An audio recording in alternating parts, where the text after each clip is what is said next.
Friends, ഞാൻ ഇന്നിവിടെ വന്നേക്കുന്നത് നല്ലൊരു ഡേറ്റ്സ് ലെമൺ പിക്കിളിൻ്റെ റെസിപ്പിയുമായിട്ടാണ്.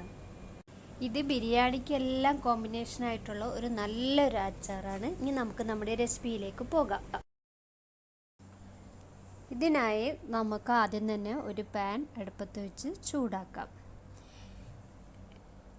എന്നിട്ട് അതിലേക്ക് എണ്ണ ഒഴിക്കാം. നല്ലെണ്ണയാണ് ഏറ്റവും നല്ലത്. പക്ഷേ എനിക്കിവിടെ നല്ലെണ്ണ ഇല്ലാത്തതുകൊണ്ട് ഞാൻ വെളിച്ചെണ്ണയാണ് ഇവിടെ യൂസ് ചെയ്യുന്നത്. എണ്ണ ചൂടായി കഴിയുമ്പോൾ നമുക്കതിലേക്ക് കടുക്, ഒരു സ്പൂൺ കടുക്, ഒരു 1/4 ടീസ്പൂൺ ഉലുവ എന്നിട്ട് നന്നായിട്ട് പൊട്ടിക്കുക. ഇതിലേക്ക് ഞാനൊരു ചെറിയ കഷ്ണം ഇഞ്ചി, ഒരു 6-5 ചുള അല്ലി വെളുത്തുള്ളി, പിന്നെ 3 പച്ചമുളക്, ഇവ ഓരോന്നായി ഇടുക. ആദ്യം വെളുത്തുള്ളി ഇട്ട് ഒന്ന് ചൂടായി വരുമ്പോഴേക്കും നമുക്ക് ഇഞ്ചി ഇടാം. ഇഞ്ചി, പച്ചമുളക് എന്നിവ ഇട്ട് ഒന്നും കൂടി ജസ്റ്റ് ഒന്ന് വഴറ്റിയെടുക്കുക. ഒരുപാട് മൊരിയണ്ട, ജസ്റ്റ് ഒന്ന് അത് ചൂടായി ആ നിറം ഒന്ന് ജസ്റ്റ് ഒന്ന് മാറിയാൽ മതി. എന്നിട്ട് നമുക്ക് കുറച്ച് കരിവേപ്പില അതും ഇടാം.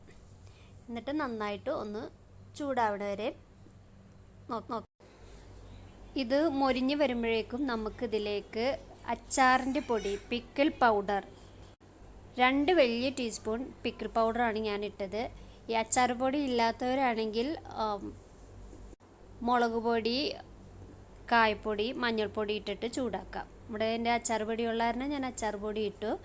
എന്നിട്ട് നന്നായിട്ട് ഒന്ന് ചൂടാക്കുക. അതിന് പച്ചമണമൊക്കെ പോണ വരെ ഒന്ന് നന്നായിട്ട് ചൂടാക്കുക.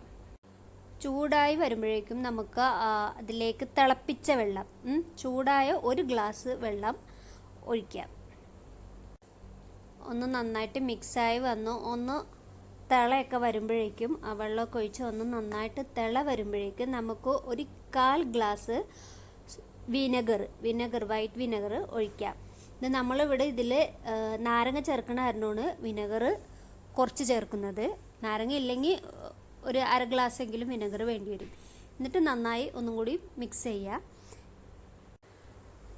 തിളയൊക്കെ വന്നു കഴിയുമ്പോഴേക്കും നമുക്ക് ഇതിലേക്ക് ഒരു ബൗള് ഈന്തപ്പഴം, ഇത് ഒരു 500 ഗ്രാം വരും. നന്നായിട്ട് കുരുവൊക്കെ കളഞ്ഞ്, ഞാനിവിടെ ഒരുപാട് നുറുക്കിയിട്ടൊന്നുമില്ല,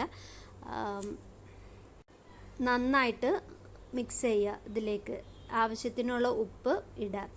നാരങ്ങ ഞാൻ ഉപ്പിലിട്ട് വെച്ച നാരങ്ങ ആയതുകൊണ്ട് അതിൻ്റെ ഉപ്പും കൂടിയും ഇതിൽ ആവുന്ന കാരണം ഞാൻ ആവശ്യത്തിന് ഇട്ടിട്ടുള്ളൂ. നന്നായിട്ട് ഡേറ്റ്സ് മിക്സ് ചെയ്യാം. ഉടയാത്ത ഡേറ്റ്സ് ഒക്കെ ഉണ്ടെങ്കിൽ നന്നായിട്ട് നമ്മൾ ഈ കയ്യിൽ വെച്ച് തന്നെ നന്നായിട്ട് ഉടച്ചെടുക്കുക. അങ്ങനെ ഇത് നന്നായിട്ട് വറ്റി വരണ ഒരു പരുവവും, നന്നായിട്ട് മിക്സ് ആവണം, കൊഴുമ്പ് പരുവത്തിലാവും. ആ ടൈമിൽ നമ്മൾ ഈ ഉടയാത്ത ഡേറ്റ്സ് ഒക്കെ ഉണ്ടെങ്കിൽ നന്നായിട്ട് ഉടച്ചു കിടക്കണം. ഈ പരുവത്തിലാവുമ്പോൾ നമ്മൾ ഉപ്പിലിട്ട് വച്ചേക്കണ നാരങ്ങയാണിത്. ഒരാഴ്ചയായിട്ട് ഞാനത് ഉപ്പിലിട്ട് വച്ചിരുന്നതാണ്. ഈ നാരങ്ങ അതിലോട്ട് മിക്സ് ചെയ്തെടുക്കുക. ഞാനിവിടെ വലിയ പീസായിട്ടാണ് മുറിച്ചേക്കുന്നത്. അത് ഇഷ്ടമുള്ളവർക്ക് ഇഷ്ടമുള്ള മാതിരി വലിപ്പം കൂട്ടിയോ കുറച്ച് എങ്ങനെയെന്ന് വെച്ചാൽ ചെയ്യാം. നന്നായിട്ട് മിക്സ് ചെയ്തെടുക്കുക. എന്നിട്ട് ഉപ്പൊക്കെ നോക്കുക, പാകത്തിന് ഉപ്പും കൂടി ആവശ്യമുണ്ടെങ്കിൽ മിക്സ് ചെയ്ത് കൊടുക്കുക ഒന്നും കൂടി. അങ്ങനെ നമ്മുടെ ഇന്നത്തെ ഡേറ്റ്സ് പിക്കിൾ റെഡിയായി കഴിഞ്ഞു. ഇനി ഇത് നന്നായിട്ട് ചൂടാറി കഴിയുമ്പോൾ നമുക്ക് ഒരു ബൗളിലേക്ക് നന്നായിട്ട് തുടച്ച് ഉണങ്ങിയ ഒരു ബൗളിലേക്ക് നന്നായിട്ട് ഡ്രൈ ആക്കണം. എന്നിട്ട് ഈ ബൗളിലേക്ക് നമുക്ക് ഇത് മാറ്റാം. ഇത് സാധാരണ അച്ചാർ പോലെ ഒരാഴ്ചയൊന്നും വെക്കേണ്ട ആവശ്യം വരില്ല. വേണമെങ്കിൽ അപ്പോൾ തന്നെ നമുക്ക് ഇത് യൂസ് ചെയ്ത് തുടങ്ങാം. ടേസ്റ്റ് നന്നായിട്ട്, ഈ നാരങ്ങയൊക്കെ നല്ല ഇതായി ഉപ്പിലിട്ടായതുകൊണ്ട് നന്നായിട്ട് അലിഞ്ഞു ചേർന്നതാണ്. അതുകൊണ്ട് അപ്പം തന്നെ വേണമെങ്കിൽ യൂസ് ചെയ്യാം. അപ്പം നമ്മുടെ രുചിയുള്ള ബിരിയാണിക്ക് പറ്റിയ ഏത് കറിക്കും കൂട്ടാം. സ്വാദിഷ്ടമായ ഡേറ്റ്സ് ലെമൺ പിക്കിൾ ഇവിടെ തയ്യാറായി. ഇഷ്ടമായെങ്കിൽ എല്ലാവരും ഉണ്ടാക്കി നോക്കുക, ഷെയർ ചെയ്യുക. നല്ല സ്വാദുള്ള, നല്ല രുചിയുള്ള ഒരു പിക്കിളാണിത്. എല്ലാവരും ട്രൈ ചെയ്യുക. Thanks for watching.